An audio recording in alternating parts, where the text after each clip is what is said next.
বুঝতে পারি? Yes please আসেন।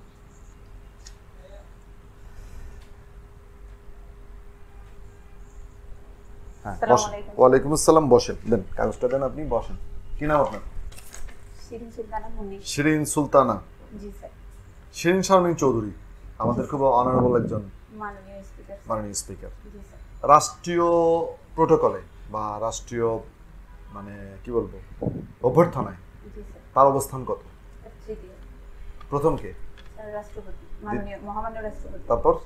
মাননীয় প্রধানমন্ত্রী।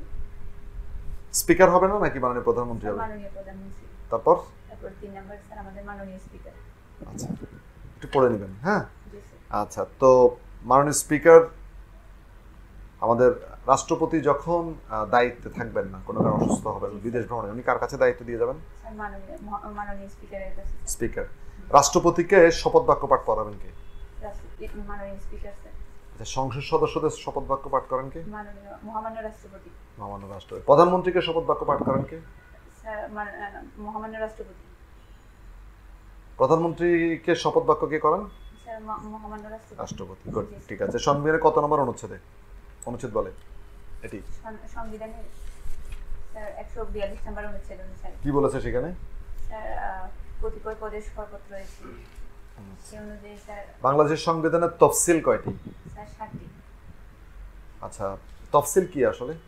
স্যার পূর্বে আলোচনা করা হয়েছে মূল অনুচ্ছেদগুলোতে কি অনুচ্ছেদগুলোকে, কিন্তু ওগুলার যথাযথ ব্যাখ্যার দরকার এবং এটা প্রয়োজনীয়, সংবিধানের একটা অন্তর্ভুক্তির প্রয়োজনীয়, কিন্তু অনুচ্ছেদে দেয়া যাচ্ছে না, সেগুলোকে স্যার পরে পরিশিষ্ট হিসেবে সংযোজন করা হয়েছে, ওগুলোকে স্যার তফসিল বলা।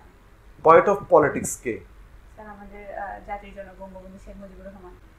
আচ্ছা, কে দিলেন তাকে এই উপাধি? স্যার নিয়োজিত পত্রিকা স্যার। কেন?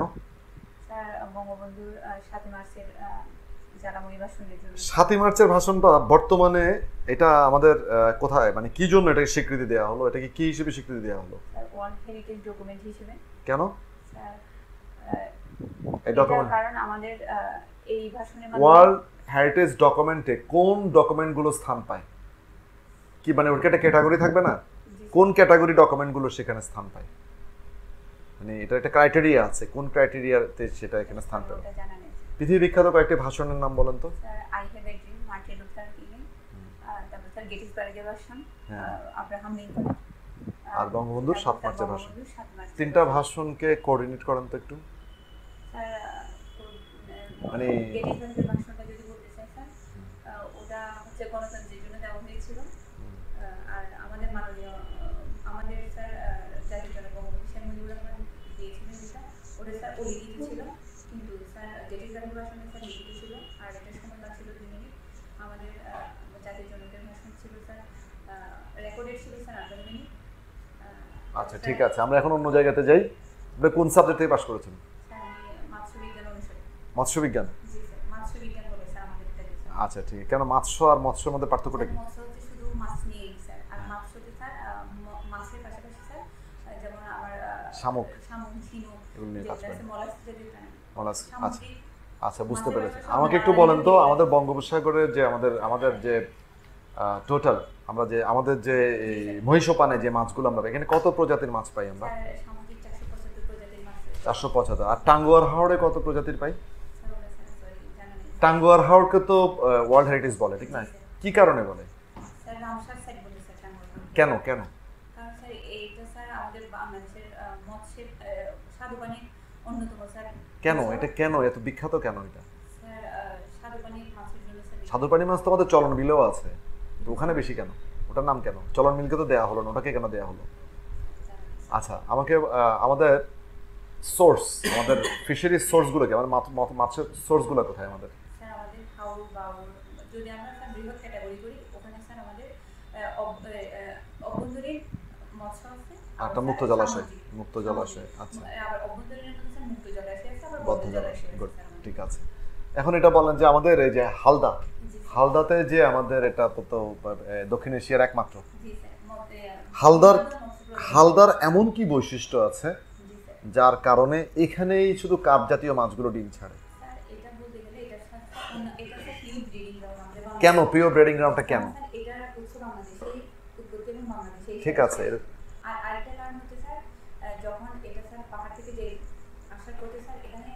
মানে বিভিন্ন স্থানে স্যার এটাকে কুম বলে স্যার আমাদের জানি আমি ওই কুমের মধ্যে স্যার যে একটা ঘূর্ণনের সৃষ্টি হয় এটা মাছের প্রজননের জন্য এই একটাই কারণ, এই কারণটার কারণেই এখানে হালদাতে কার্প জাতীয় মাছগুলো এখানে ডিম দেয় শুধু, অর্থাৎ সেখানে অন্য পাহাড়ি নদীগুলোতে এরকম হয় না, এই ঘূর্ণনটা হয় না, এখানেই শুধু আমাদের ঘূর্ণনটা হয়। আচ্ছা হ্যাঁ, ইলিশ ইলিশ সম্পর্কে একটু বলুন। আমি একটু বলি আপনাকে, জন্মগতভাবে কি ইলিশ কোন লিঙ্গিক প্রাণী?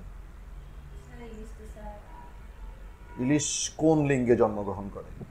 সব নারী পুরুষ উভয় লিঙ্গে কি জন্মগ্রহণ করে ইলিশ?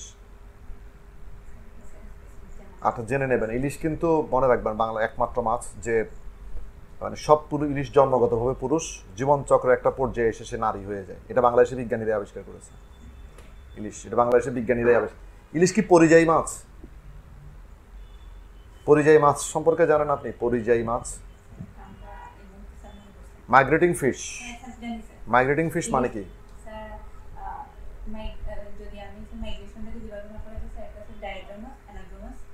তো স্যার ইলিশটাকে স্যার অ্যানাড্রোমাস বলে। কেন?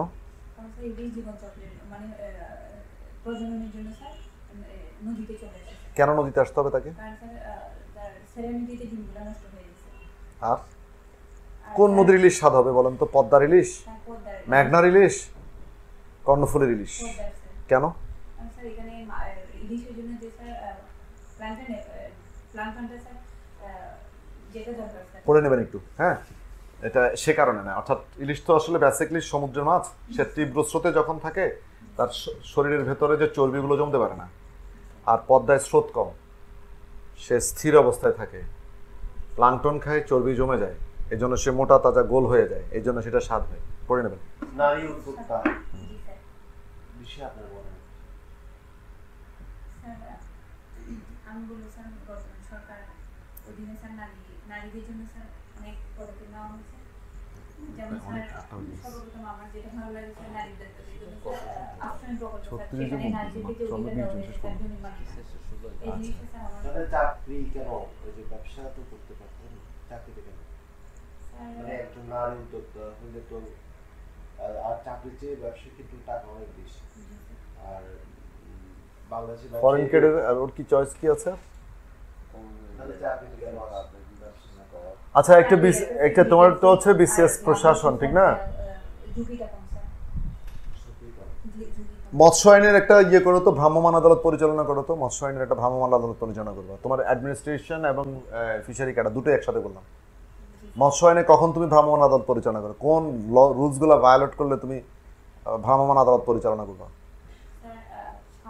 সামুদ্রিক মৎস্য আইন 1982 সাল অধ্যাদেশ অনুসারে যদি স্যার ওভার ফিশিং করা হয় স্যার, যখন স্যার মাছ ধরবে স্যার 30 দিন পর, সেটা যখন স্যার আমাদের শোরে নিয়ে আসবে, তখন স্যার ওটা চেক করলে যদি স্যার 23 সেন্টিমিটারের কোনো জায়গা পাওয়া যায় স্যার, সেক্ষেত্রে আমি স্যার অভিযান পরিচালনা করতে পারবো স্যার। আর স্যার ওভার ফিশিং একটা স্যার লিমিটেশন দেওয়া আছে আমাদের স্যার, ওই এটার চেয়ে যদি স্যার বেশি করা হয় সেক্ষেত্রে পরিচালনা করব। ওকে, থ্যাংক ইউ। যাও, এখানে তোমার সাথে কিছু কথা বলি। ফার্স্ট অফ অল হচ্ছে যে তোমার প্রিপারেশনটা ভালো। হ্যাঁ, তোমার প্রিপারেশন অনেক ভালো, মানে ইট ইমপ্রেসড মি। আমি ভালো করেছি, আমি আশাবাদী।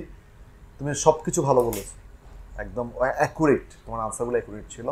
ইলিশটা সম্পর্কে একটু পড়ে যাবা, ইলিশটা সম্পর্কে তোমার একটু জানা কম আছে। হ্যাঁ, বাকি জিনিসগুলো তুমি ভালো বলছো, ক্যাডার চয়েসটা একটু পড়ে যাবা, আর ওভারঅল মানে একটা ভালো কিছু হতে পারে ইনশাল্লাহ। হ্যাঁ, তোমাদের অনেক শুভকামনা।